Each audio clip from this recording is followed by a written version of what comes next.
THE3RD Law. Make it easy. Walk slowly, but never backward. On the first day of class, Jerry Ellsman, a professor at the University of Florida, divided his film photography students into two groups. Everyone on the left side of the classroom, he explained, would be in the quantity group. They would be graded solely on the amount of work they produced. On the final day of class, he would tally the number of photos submitted by each student. 100 photos would rate an A, 90 photos a B, 80 photos a C, and so on. Meanwhile, everyone on the right side of the room would be in the quality group. They would be graded only on the excellence of their work. They would only need to produce one photo during the semester, but to get an A, it had to be a nearly perfect image. At the end of the term, he was surprised to find that all the best photos were produced by the quantity group. During the semester, these students were busy taking photos, experimenting with composition and lighting, testing out various methods in the darkroom, and learning from their mistakes. In the process of creating hundreds of photos, they honed their skills. Meanwhile, the quality group sat around speculating about perfection. In the end, they had little to show for their efforts other than unverified theories and one mediocre photo.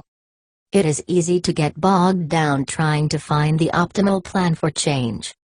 The fastest way to lose weight, the best program to build muscle, the perfect idea for a side hustle. We are so focused on figuring out the best approach that we never get around to taking action. As Voltaire once wrote, the best is the enemy of the good. I refer to this as the difference between being in motion and taking action. The two ideas sound similar, but they're not the same. When you're in motion, you're planning and strategizing and learning.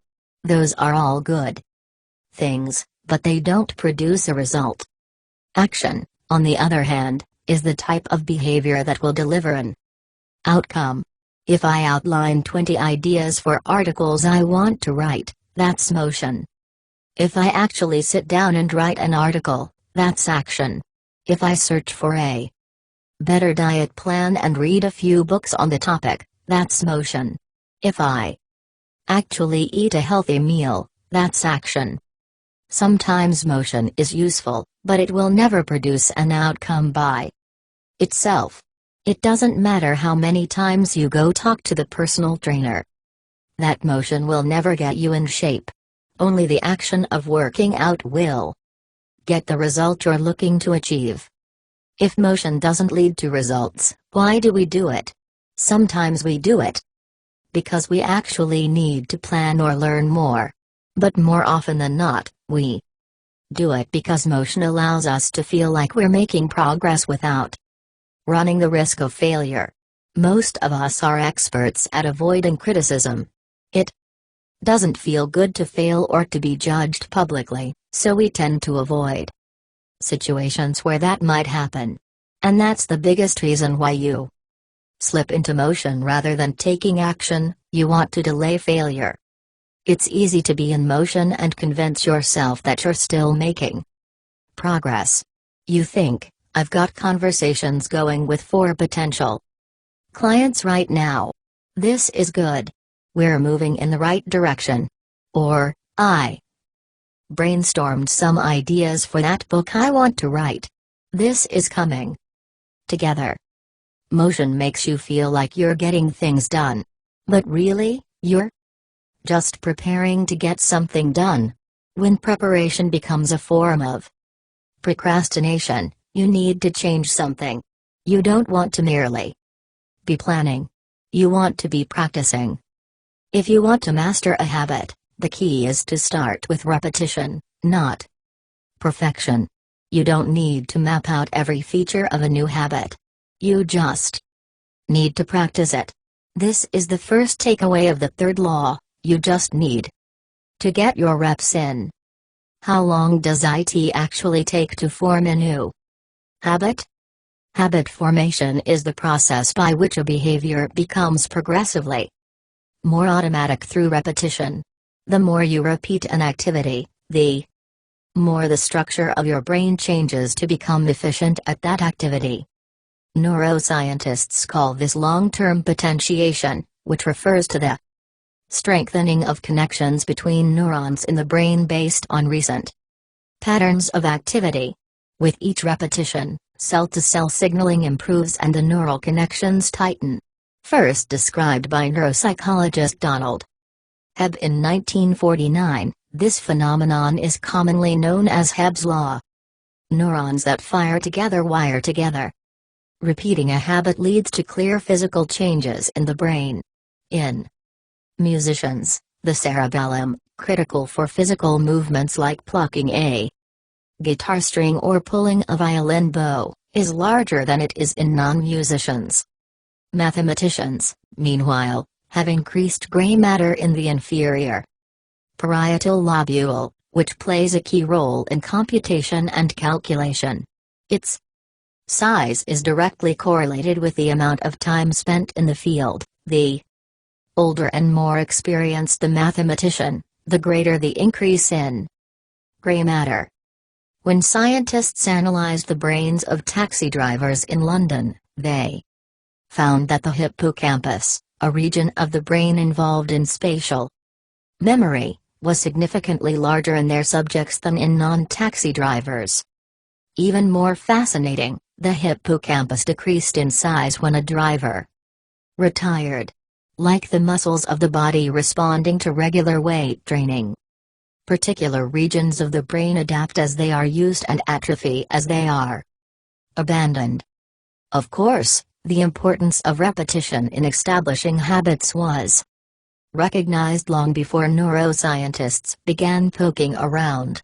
In 1860, the English philosopher George H. Lewis noted, in learning to speak a new language, to play on a musical instrument, or to perform unaccustomed movements, great difficulty is felt, because the channels through which each sensation has to pass have not become established, but no sooner has frequent repetition cut a pathway, than this difficulty vanishes. The actions become so automatic that they can be performed while the mind is otherwise engaged. Both common sense and scientific evidence agree. Repetition is a form of change. Each time you repeat an action, you are activating a particular neural circuit associated with that habit. This means that simply putting in your reps is one of the most critical steps you can take to encoding a new habit. It is why the students who took tons of photos improved their skills while those who merely theorized about perfect photos did not. One group engaged in active practice, the other in passive learning. One in action, the other in motion. All habits follow a similar trajectory from effortful practice to automatic behavior, a process known as automaticity. Automaticity is the ability to perform a behavior without thinking about each step, which occurs when the non-conscious mind takes over. One of the most common questions I hear is, how long does it take to build a new habit? But what people really should be asking is, how many does it take to form a new habit? That is, how many repetitions are required to make a habit automatic? There is nothing magical about time passing with regard to habit formation. It doesn't matter if it's been 21 days or 30 days or 300 days. What matters is the rate at which you perform the behavior. You could do something twice in 30 days, or 200 times. It's the frequency that makes the difference. Your current habits have been internalized over the course of hundreds, if not thousands, of repetitions. New habits require the same level of frequency. You need to string together enough successful attempts until the behavior is firmly embedded in your mind and you cross the habit line. In practice, it doesn't really matter how long it takes for a habit to become automatic. What matters is that you take the actions you need to take to make progress. Whether an action is fully automatic is of less importance. To build a habit, you need to practice it. And the most effective way to make practice happen is to adhere to the third law of behavior change. Make it easy.